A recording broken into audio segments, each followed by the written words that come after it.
Aku nampak muka saya keluar terus taring. Taring keluar, tanduk keluar. Itu maksudnya tengah masuk jin aprit. Sebatu. Sebatu. Itu jin aprit. Itu bila apa? Kau buat salah. Tapi tidaklah aku cakap benda bahasa kesat. Menyamakan orang macam binatang ke. Body shaming tak ada. Tapi orang cakap, kau ingat? Ini adalah karakter saya.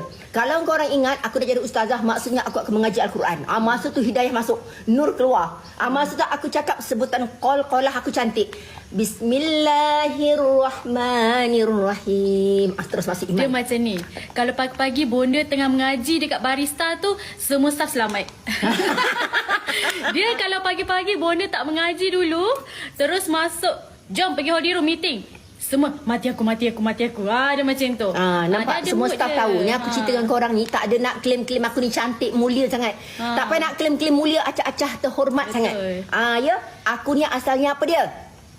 Aku ni mengemis jadi tidak.